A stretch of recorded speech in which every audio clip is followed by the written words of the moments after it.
Sebenarnya ciplukan ataupun cipluan ini, pokok letup pokok ini, dia sangat-sangat bagus. Yang pertama untuk jantung yang tersumbat. Ini penting sekali.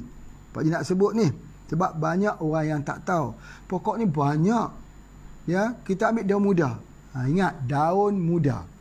Daun muda itu yang kita gunakan, boleh kita buat jus.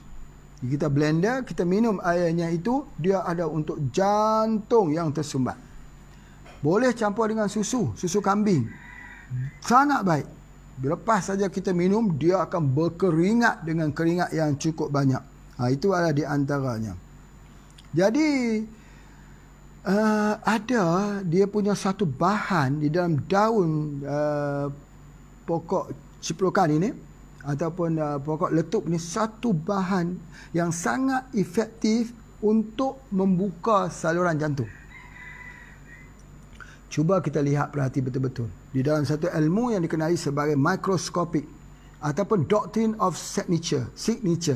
Apa maksud doctrine of signature? Kita renung pokok tu, kita faham. Kita cuba tengok pokok letup tu, cuba tengok buah dia. Macam apa? Macam jantung. Buah dia macam jantung. Jadi Allah nak bagi tahu bahawa buah ini atau pokok ini digunakan khusus untuk ubat jantung. Cara dia apa dia? Daun muda. Kemudian boleh campur dengan susu. Masya Allah. Ataupun kita boleh rebus campur dengan madu lebah untuk menghilangkan pahitnya. Ini penting sekali di dalam ilmu kita. Ada daun, biasanya kalau doktrin secara umum, kalau daun mesti daun tua. Kalau buah yang masak. Kalau akar, ambil ketika pohon berbunga atau musim kering. Rimpang, musim kering. Jika ambil bunga, ketika dia mekar. Ketika ambil biji, mesti ketika buah yang masak. Itu doktrin umum. Tetapi dalam perawatan saraf, kebanyakan daun diambil daun muda.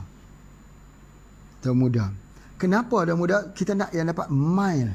Kita tidak boleh ambil yang hard, yang betul-betul kental itu. Tidak boleh. Sebab sifat untuk saraf ini dia dikira begitu. Itu yang Pak Haji nak sebutkan, iaitu daripada ciplukan. Tapi kalau daunnya yang muda itu, kita ambil, kita tumbuk daun itu dengan kapur makan. Ni banyak orang tulis itu, apa maksudnya kapur makan. Kapur makan itu adalah kapur yang dimakan bersama sirih. Kalau ada yang tak faham lagi, kalsium karbonat, CaCO3. Itulah kapur makan. Cuma cerita pasal kapur makan ini, teringatlah Pak Haji pada Datuk Pak Haji dulu, cerita daripada ibu Pak Haji, Datuk kamu dulu masuk ke bukit. Di sini ada Bukit Cuping. Di situ ada kerang yang ada putih-putih itu. Dipahat-pahatnya kerang tersebut. Selepas dipahat-pahatnya kerang tersebut, diambil, dibawa pulang, dibakar. Itulah yang dijadikan sebagai kapur makan. Dan itu ubat. Itu yang Pak Haji nak sebutkan, ya, bahawa kita menggunakan begitu. Baik. Kita faham bahawa apabila kita tumbukkan saja daun ciplukan ini bersama dengan kapur itu, boleh diletakkan di bahagian dada ini untuk orang yang ada asma. Setiap malam sebelum tidur malam, anak-anak pun macam tu. Kalau dia bunyi hit itu, kalau anak-anak itu terpaksa menggunakan gas inhaler, itulah inhaler kita.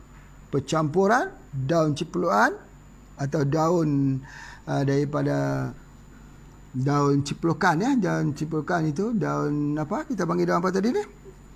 Daun letup. Pokok letup tadi itu untuk asma. Itu memang jelas sekali itu kita gunakan. Baik. Kemudian kalau orang ada kurap, banyak orang kata ada kurap banyak. Daun itu pun boleh berguna untuk kurap. Tumbuk, tempelkan pada kurap, kemudian diikat dengan kain kasar. Biarkan begitu, hilang kurapnya. Menarik. Ya, tidak perlu guna ubat kimia. Kemudian kita juga boleh gunakan jika kita gunakan buah yang masak. Selalunya ada buah masak. Ya, buah masak tu warna kuning. Lalunya boleh kita ambil ini untuk menurunkan demam panas. Ya, itu sangat cepatlah. Biasanya bagi makan buah tu pun dah cukup dah.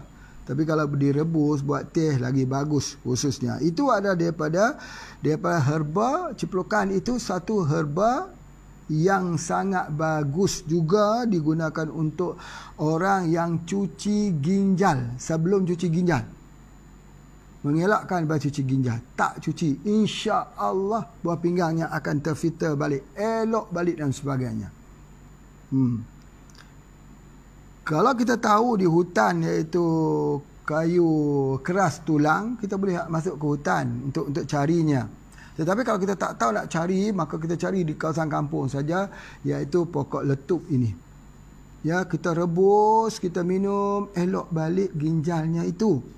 Ya, ginjal ini dia perlukan sesuatu yang bersifat pahit sebelum dicuci. Tapi bila dia lepas dia cuci, dia tak boleh guna yang pahit. Boleh guna herba yang pahit tapi diretik.